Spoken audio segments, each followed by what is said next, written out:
Hello दोस्तों, आप सभी का स्वागत है हमारे डर की दास्तान यूट्यूब चैनल में, जहां आपको अनकही और अनसुनी कहानियां सुनने को मिलती हैं। अगर आपको हमारी कहानियां पसंद आती हैं, तो हमारे चैनल को सब्सक्राइब जरूर करें। तो शुरू करते हैं आज की ये कहानी। भोपाल की एक पुरानी रात थी।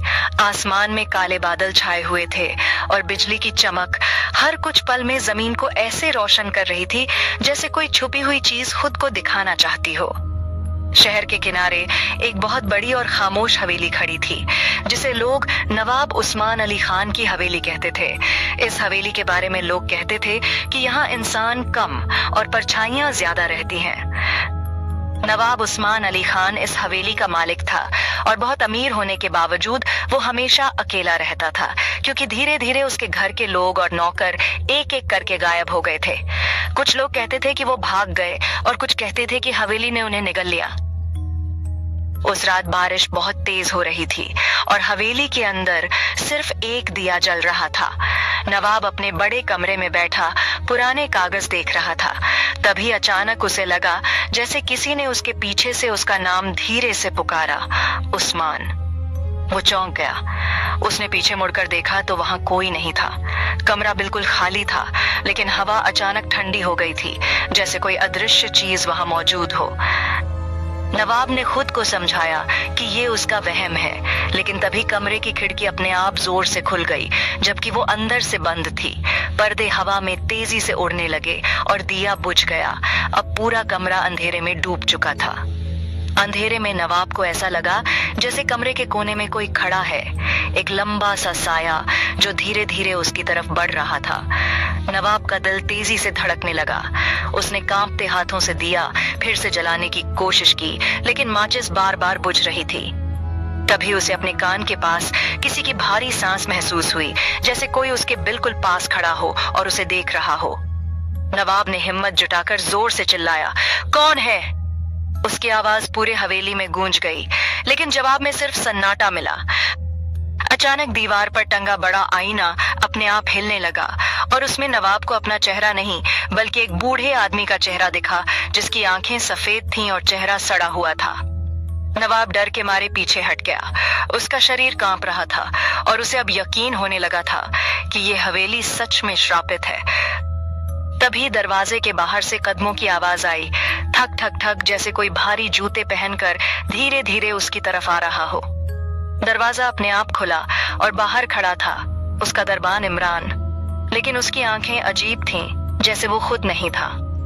इमरान ने धीरे से कहा, नवाब साहब, आज रात हवेली जाग गई है। नवाब ने कांपती आवाज में पूछा, इसका क्या मतलब है? इमरान मुस्कुराया, लेकिन उसकी मुस्कान इंसानी नहीं थी। उसने कहा, आज वो वापस आएंगे जिन्हें जिंदा दफन किया गया था। इतना सुनते ही हवेली के पीछे से एक जोरदार आवाज आई, जैसे कोई भारी पत्थर हिला हो और जमीन के अंदर से चीखें निकलने लगी। नवाब ने पहली बार महसूस किया कि वो अकेला नहीं है। इस हवेली में कुछ और भी है जो जाग चुका है और अब वो उसे छोड़ने वाला नहीं।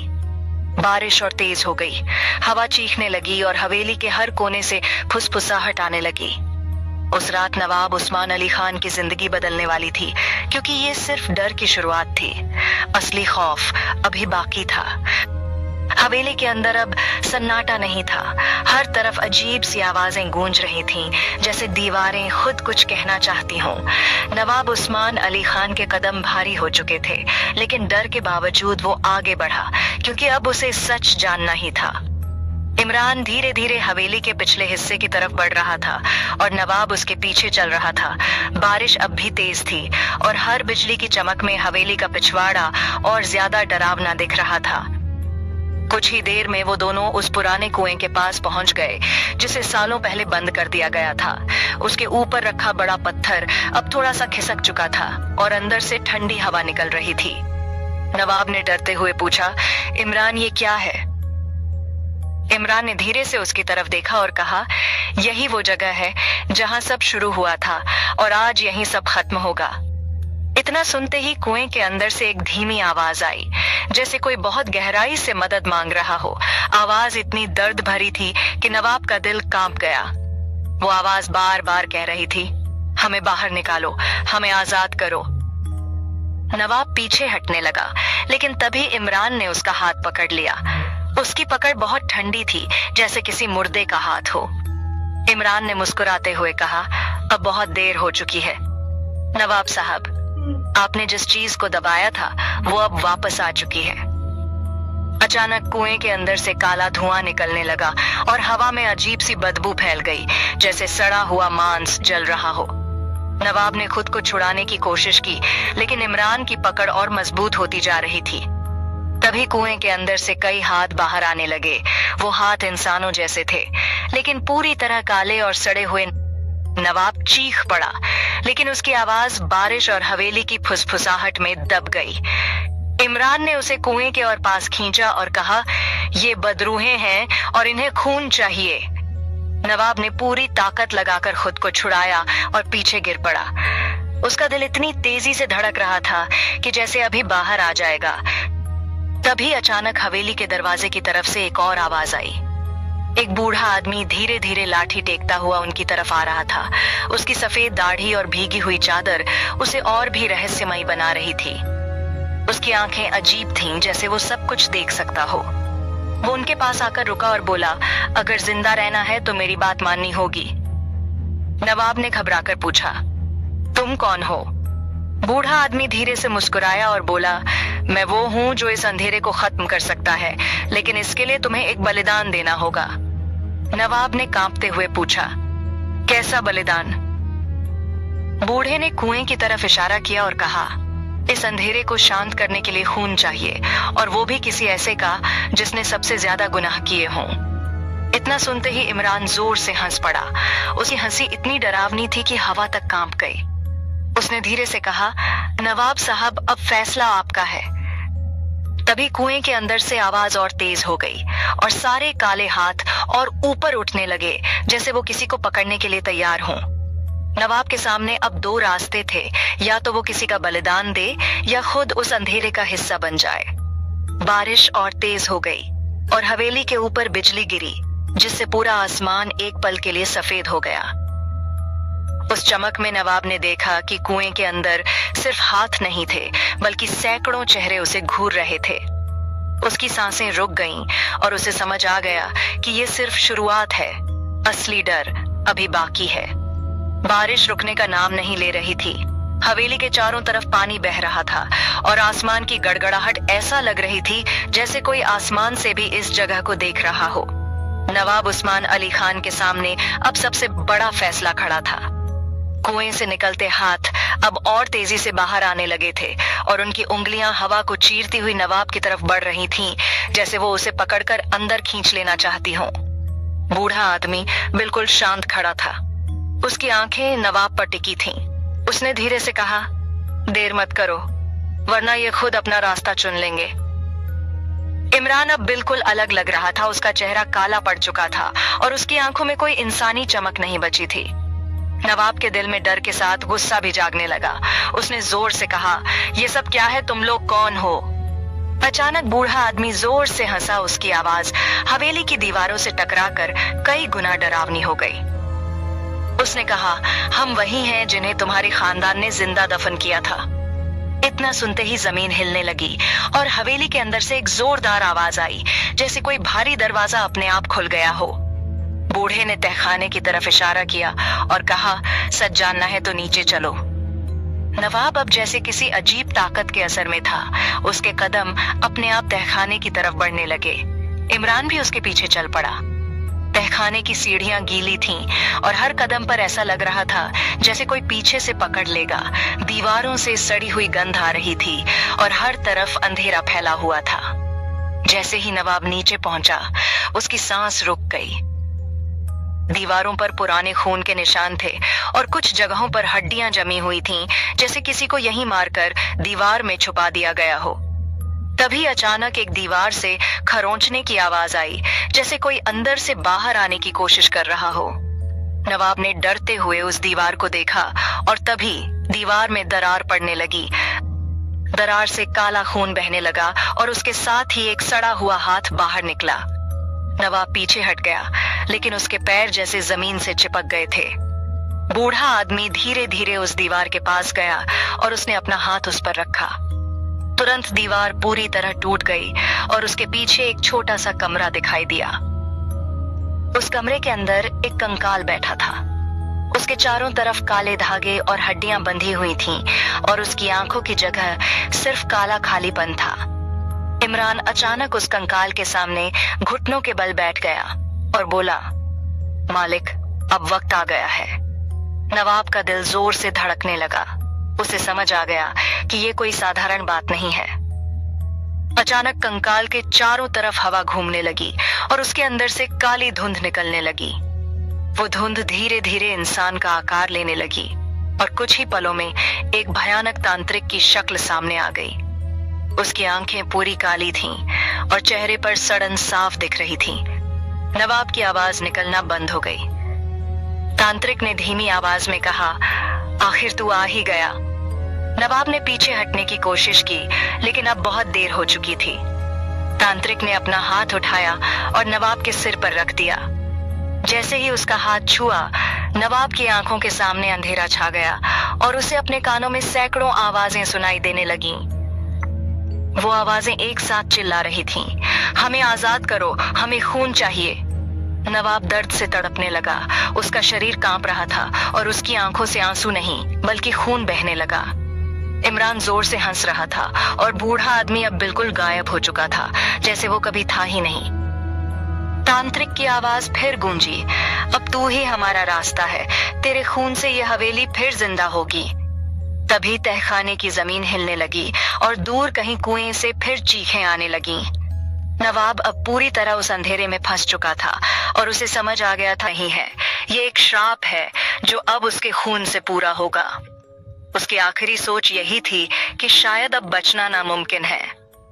तहखाने के अंदर अब हवा भी भारी हो चुकी थी, जैसे हर सांस के साथ मौत अंदर जा रही हो। नवाब उस्मान अली खान का शरीर कांप रहा था, लेकिन अब उसका बस अपने ऊपर नहीं था। तांत्रिक का काला हाथ उसके सिर पर था और उसकी आंखों से खून लगातार बह रहा था।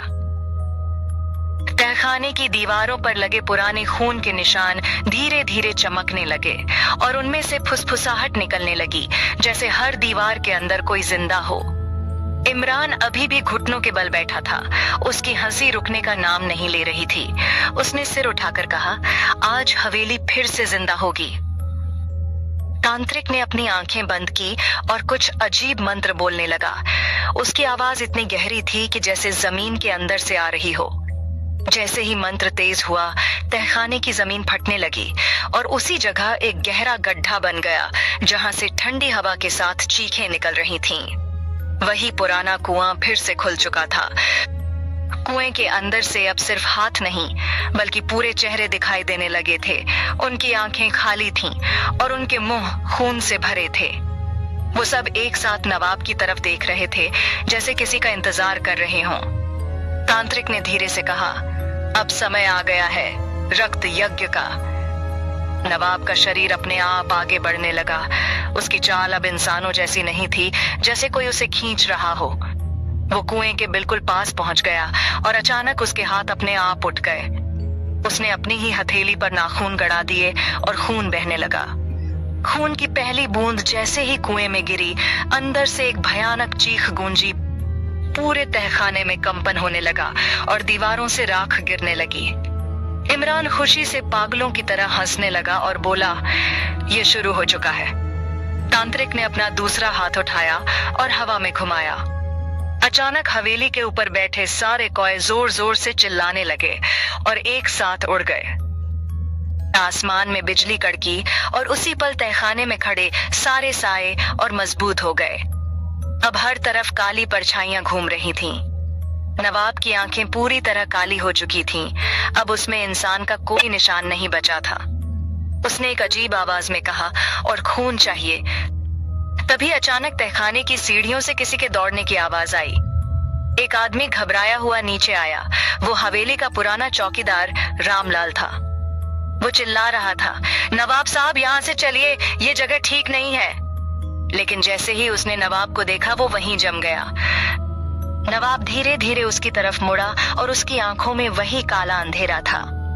रामलाल पीछे हटने लगा, लेकिन उसके पैर लड़खड़ा गए। तांत्रिक ने मुस्कुराते हुए कहा, दूसरा बलिदान खुद चलकर आ गया। नवाब अचानक बहुत तेज गति से रामलाल की तरफ बढ़ा और उसे पकड़ लिया। रामलाल चीखने लगा, लेकिन उसकी आवाज तहखाने में गूंज कर रह गई। नवाब ने उसे खींचकर कुएं के पास लाया और बिना किसी हिचक के उसे अंदर धकेल दिया। जैसे ही रामलाल कुएं में गिरा, अंदर से सैकड़ों हाथ उसे पकड़कर नीचे खींचने लगे। उसकी चीख धीरे धीरे गायब हो गई और फिर सन्नाटा छा गया। लेकिन ये सन्नाटा ज्यादा देर नहीं रहा। कुएं से अब और ज्यादा तेज आवाजें आने लगीं और सारे चेहरे और भी भयानक हो गए। तांत्रिक ने जोर से हंसते हुए कहा, अब ये कभी नहीं रुकेगा। हवेली के ऊपर तेज हवा चलने लगी और दरवाजे खिड़कियां अपने आप खुलने बंद होने लगीं। अब ये हवेली पूरी तरह अंधेरे के कब्जे में जा चुकी थी। नवाब अब इंसान नहीं रहा था, वो खुद एक रास्ता बन चुका था जिससे बदरूहें बाहर आ सकती थीं। और अब भोपाल के लिए सबसे बुरा समय शुरू हो चुका था। भोपाल शहर में अब अजीब खामोशी छा गई थी। लोग बिना वजह गायब हो रहे थे और हवेली के आसपास जाने की हिम्मत कोई नहीं करता था। रात होते ही उस जगह से चीखें सुनाई देती थीं और आसमान में काले साए घूमते नजर आते थे। लोगों के डर ने आखिरकार एक नाम को पुकारा, एक बूढ़ा साधु जिसका नाम था बाबा विष्णुदास।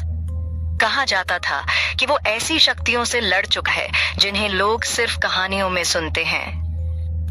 एक रात बाबा विष्णुदास हवेली के सामने आकर खड़ा हो गया। उसके हाथ में त्रिशूल था और गले में माला। उसकी आंखों में डर नहीं बल्कि एक अजीब सा विश्वास था। हवेली के अंदर नवाब अब पूरी तरह बदल चुका था। उसका शरीर काला पड़ गया था और उसकी सांसों में बदबू थी, जैसे मौत उसके अंदर बस चुकी हो। तांत्रिक की आवाज उसके अंदर से गूंज रही थी और वो हवेली के हर कोने में फैल चुकी थी। जैसे ही बाबा ने हवेली के आंगन में कदम रखा, तेज हवा चलने लगी और दरवाजे अपने आप बंद हो गए। बाबा ने जमीन पर त्रिशूल गाड़ा और मंत्र पढ़ना शुरू किया। उसकी आवाज धीरे धीरे तेज होती गई और पूरे माहौल में गूंजने लगी। तभी हवेली के अंदर से काले साए निकलकर बाबा की तरफ बढ़े। वो हवा में तैर रहे थे और उनके चेहरे डर से भरे हुए थे। बाबा ने अपनी माला से राख निकाली और हवा में फेंकी। जैसे ही राख उन सायों से टकराई, वो चीखते हुए पीछे हट गए। लेकिन ये लड़ाई आसान नहीं थी।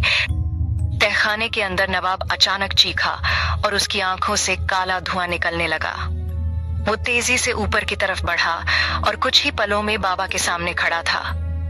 उसकी आंखें पूरी काली थीं और चेहरा किसी जानवर जैसा हो गया था। नवाब ने भारी आवाज में कहा, तू मुझे रोक नहीं सकता। बाबा ने शांत होकर कहा, ये तू नहीं बोल रहा, तेरे अंदर बैठा अंधेरा बोल रहा है। इतना सुनते ही नवाब गुस्से में बाबा पर झपटा, लेकिन बाबा ने त्रिशूल उठाकर उसके सामने कर दिया। दोनों के बीच टकराव हुआ और एक तेज चमक पूरे आंगन में फैल गई। हवा और तेज हो गई और जमीन कांपने लगी। तांत्रिक की आवाज गूंजने लगी, ये हवेली मेरी है, ये शहर मेरा होगा। बाबा ने आंखें बंद कर लीं और पूरे जोर से मंत्र पढ़ने लगा। उसके चारों तरफ एक उजाला फैलने लगा जो धीरे धीरे अंधेरे को पीछे धकेल रहा था। नवाब तड़पने लगा। उसका शरीर कांप रहा था, जैसे दो ताकतें उसके अंदर लड़ रही हों। तभी अचानक तहखाने की तरफ से जोरदार आवाज आई और जमीन फट गई। वही पुराना कुआं फिर से खुल गया और उसके अंदर से सैकड़ों हाथ बाहर निकलने लगे। अब वो हाथ बाबा की तरफ बढ़ने लगे। बाबा ने अपनी पूरी ताकत जुटाई और त्रिशूल को जमीन में जोर से गाड़ दिया। उसने जोर से कहा, आज इसका अंत होगा। नवाब जोर से चीखा और उसके शरीर से काला धुआं निकलने लगा। तांत्रिक की आवाज अब कमजोर पड़ने लगी थी, लेकिन वो अभी भी खत्म नहीं हुआ था। ये आखिरी लड़ाई थी। अगर बाबा हार जाता तो पूरा शहर उस अंधेरे में डूब जाता, और अगर जीत जाता तो ये श्राप हमेशा के लिए खत्म हो जाता। हवेली के आंगन में अब तूफान जैसा माहौल था। हवा इतनी तेज चल रही थी कि पेड़ झुक चुके थे और आसमान में लगातार बिजली चमक रही थी, जैसे खुद आसमान इस लड़ाई का गवाह बन गया हो। बाबा विष्णुदास अपनी जगह अडिग खड़ा था। उसका त्रिशूल जमीन में गड़ा हुआ था और उसके चारों तरफ हल्का सा उजाला फैल चुका था। नवाब उस्मान अली खान अब पूरी तरह बदल चुका था। उसका शरीर काले धुएं से घिरा हुआ था और उसकी आंखों में अब सिर्फ अंधेरा था। तांत्रिक की आवाज उसके अंदर से गूंज रही थी और हर शब्द में गुस्सा और भूख साफ महसूस हो रही थी। नवाब धीरे धीरे बाबा की तरफ बढ़ा। उसके हर कदम के साथ जमीन कांप रही थी। बाबा ने आंखें बंद की और अपने मंत्र को और तेज कर दिया। उसकी आवाज अब हवा को चीरती हुई पूरे माहौल में फैल रही थी। तभी अचानक कुएं से निकले सैकड़ों हाथ जमीन पर फैल गए और बाबा को पकड़ने की कोशिश करने लगे। लेकिन बाबा ने अपनी माला से राख उठाई और चारों तरफ फेंक दी। जैसे ही राख उन हाथों पर गिरी, वो जलने लगे और पीछे हट गए। नवाब जोर से चीखा और पूरी ताकत से बाबा पर झपटा। इस बार बाबा ने भी पीछे हटने की बजाय सीधे उसका सामना किया। दोनों की टक्कर इतनी जोरदार थी कि एक तेज चमक पूरे आंगन में फैल गई और कुछ पल के लिए सब कुछ शांत हो गया। फिर अचानक नवाब जमीन पर गिर पड़ा।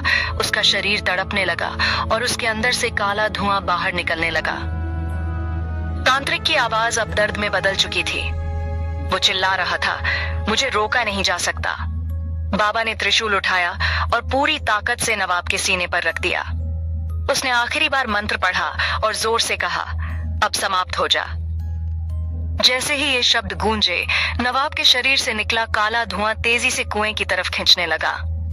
कुएं के अंदर से सैकड़ों हाथ बाहर आए और उस धुएं को पकड़कर अंदर खींचने लगे। तांत्रिक की आखिरी चीख पूरे आसमान में गूंजी और फिर सब कुछ एकदम शांत हो गया। नवाब का शरीर अब बिल्कुल स्थिर था। उसकी आंखें बंद थीं और उसका चेहरा फिर से इंसानों जैसा लगने लगा था। हवा धीरे धीरे शांत हो गई और आसमान साफ होने लगा। बाबा विष्णुदास ने गहरी सांस ली और कुएं की तरफ देखा। उसने माला का एक मनका तोड़कर कुएं में डाल दिया। जैसे ही वो मनका अंदर गया, कुआं अपने आप बंद हो गया और जमीन फिर से पहले जैसी हो गई। हवेली अब शांत थी, जैसे वहां कभी कुछ हुआ ही न हो। सुबह होने पर लोग वहां पहुंचे तो उन्होंने देखा हवेली खामोश खड़ी है और आंगन में सिर्फ नवाब का शरीर पड़ा है। बाबा विष्णुदास कहीं नहीं दिखा, जैसे वो कभी आया ही नहीं था। लोगों ने उस जगह को हमेशा के लिए छोड़ दिया। लेकिन कहानी यहीं खत्म नहीं होती। कहते हैं कुछ रातों में जब हवा बिल्कुल शांत होती है, तब उस हवेली के पास से गुजरने पर धीमी आवाज सुनाई देती है, एक फुसफुसाहट जो कहती है, हम अभी भी यहाँ हैं। और अगर कोई लालच या जिज्ञासा लेकर उस जगह के करीब जाए तो हवा अचानक ठंडी हो जाती है, जैसे कोई अदृश्य चीज उसे देख रही हो। शायद श्राप खत्म नहीं हुआ, शायद वो बस सो गया है और किसी नई रात, किसी नए इंसान का इंतजार कर रहा है।